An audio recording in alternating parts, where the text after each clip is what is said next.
പുറപ്പാട് അധ്യായം 9. കർത്താവ് മോശയോട് വീണ്ടും അരുളി ചെയ്തു, ഫറവോയുടെ അടുക്കൽ ചെന്ന് പറയുക, ഹെബ്രായരുടെ ദൈവമായ കർത്താവ് കൽപ്പിക്കുന്നു, എന്നെ ആരാധിക്കാൻ വേണ്ടി എന്റെ ജനത്തെ വിട്ടയക്കുക. നീ ഇനിയും അവരെ വിട്ടയക്കാൻ വിസമ്മതിച്ച് തടഞ്ഞു നിർത്തിയാൽ കർത്താവിന്റെ കരം വയലിലുള്ള നിന്റെ മൃഗങ്ങളുടെ മേൽ, കുതിര, കഴുത, ഒട്ടകം, കാള, ആട് എന്നിവയുടെ മേൽ നിപതിക്കും. അവയെ മഹാമാരി ബാധിക്കും. ഇസ്രായേൽക്കാരുടെയും ഈജിപ്തുകാരുടെയും മൃഗങ്ങൾക്ക് തമ്മിൽ കർത്താവ് ഭേദം കൽപ്പിക്കും. ഇസ്രായേൽക്കാരുടേതിൽ ഒന്നുപോലും നശിക്കയില്ല. കർത്താവ് നാളെ ഈ രാജ്യത്ത് ഇത് ചെയ്യുമെന്ന് പറഞ്ഞുകൊണ്ട് സമയവും നിശ്ചയിച്ചിരിക്കുന്നു. അടുത്ത ദിവസം തന്നെ കർത്താവ് അപ്രകാരം പ്രവർത്തിച്ചു.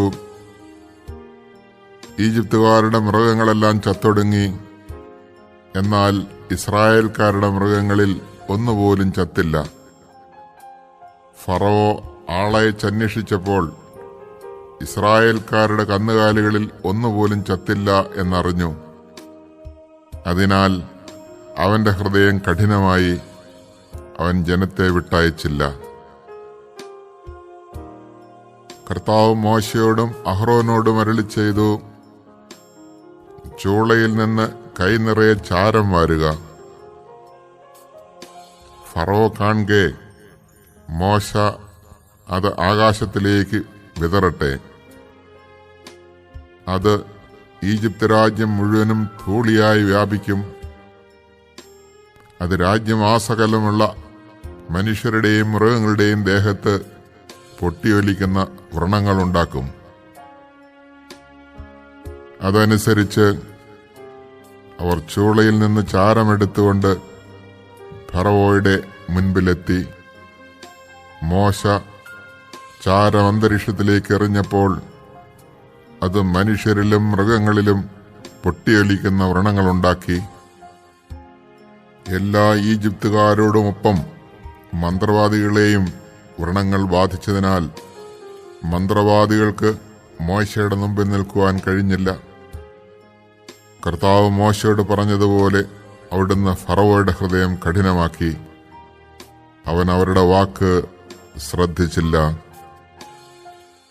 അനന്തരം കർത്താവ് മോശയോട് കൽപ്പിച്ചു, അതിരാവിലെ എഴുന്നേറ്റ് ഫറവോയുടെ മുമ്പിൽ ചെന്ന് പറയുക, ഹെബ്രായരുടെ ദൈവമായ കർത്താവ് ഇപ്രകാരം പറയുന്നു, എന്നെ ആരാധിക്കുന്നതിന് വേണ്ടി എന്റെ ജനത്തെ വിട്ടയക്കുക.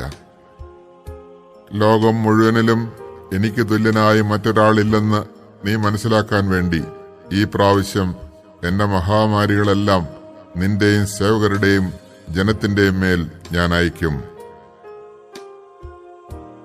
ഞാൻ കരം നീട്ടി നിന്നെയും ജനത്തെയും മഹാമാരിയാൽ പ്രഹരിച്ചിരുന്നെങ്കിൽ നീ ഇതിനകം ഭൂമിയിൽ നിന്ന് തുടച്ചു നീക്കപ്പെടുമായിരുന്നു. എന്റെ ശക്തി നിനക്ക് കാണിച്ചു തരാനും അങ്ങനെ എന്റെ നാമം ലോകം മുഴുവൻ പ്രഘോഷിക്കപ്പെടാനും വേണ്ടിയാണ് ഞാൻ നിന്നെ ജീവിക്കാൻ അനുവദിച്ചത്.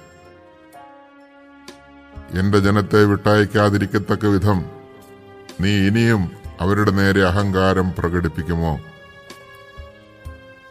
ഈജിപ്തിന്റെ ആരംഭം മുതൽ ഇന്നുവരെ ഉണ്ടായിട്ടില്ലാത്ത വിധം കഠിനമായ കന്മഴ നാളെ ഈ സമയത്ത് ഞാൻ വർഷിക്കും.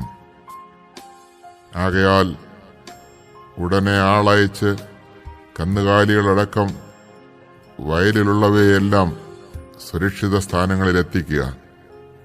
എന്തെന്നാൽ വീട്ടിലെത്തിക്കാതെ വയലിൽ നിൽക്കുന്ന സകല മനുഷ്യരുടെയും മൃഗങ്ങളുടെയും മേൽ കന്മഴ പെയ്യുകയും അവയെല്ലാം ചത്തുപോവുകയും ചെയ്യും. ഫറവോയുടെ സേവകരിൽ കർത്താവിന്റെ വാക്കിനെ ഭയപ്പെട്ടവർ തങ്ങളുടെ ദാസരെയും മൃഗങ്ങളെയും വേഗം വീടുകളിലെത്തിച്ചു. എന്നാൽ കർത്താവിന്റെ വാക്കിനെ ഗവനിക്കാതിരുന്നവർ തങ്ങളുടെ ദാസരെയും മൃഗങ്ങളെയും വയലിൽ തന്നെ നിർത്തി. കർത്താവ് മോശയോട് അരുളി ചെയ്തു, നിന്റെ കൈ ആകാശത്തിലേക്ക് നീട്ടുക. ഈജിപ്ത് രാജ്യത്തെങ്ങുമുള്ള മനുഷ്യരുടെയും മൃഗങ്ങളുടെയും വയലിലെ ചെടികളുടെയും മേൽ കന്മഴ പെയ്യട്ടെ. മോശ തന്റെ വടി ആകാശത്തേക്ക് നീട്ടി. കർത്താവ് ഇടിയും കന്മഴയും അയച്ചു. മിന്നൽ പിണരുകൾ ഭൂമിയിലേക്ക് പാഞ്ഞിറങ്ങി. കർത്താവ് ഈജിപ്തിൽ കന്മഴ പെയ്ച്ചു. ഈജിപ്തുകാർ ഒരു ജനമായി രൂപം കൊണ്ട ശേഷം ഒരിക്കലും ഉണ്ടായിട്ടില്ലാത്ത വിധം മിന്നൽ പിണരുകൾ ഇടകലർന്ന ശക്തമായ കന്മഴ വർഷിച്ചു. അത് ഈജിപ്തിലെ വയലുകളിലുണ്ടായിരുന്ന മനുഷ്യരെയും മൃഗങ്ങളെയും എല്ലാം നശിപ്പിച്ചു. അവിടെ ഉണ്ടായിരുന്ന ചെടികളെയും വൻമരങ്ങളെയും നിശേഷം തകർത്തു കളഞ്ഞു. ഇസ്രായേൽക്കാർ വസിച്ചിരുന്ന ഗോഷനിൽ മാത്രം കന്മഴ പെയ്തില്ല.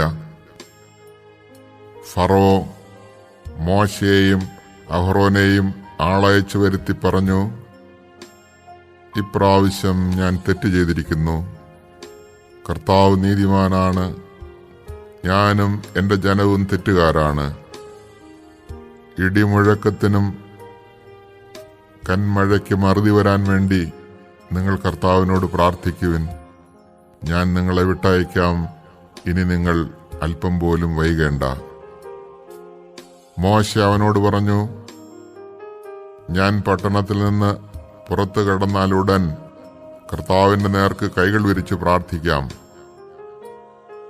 അപ്പോൾ ഇടിമുഴക്കം അവസാനിക്കുകയും കന്മഴ നിലയ്ക്കുകയും ചെയ്യും.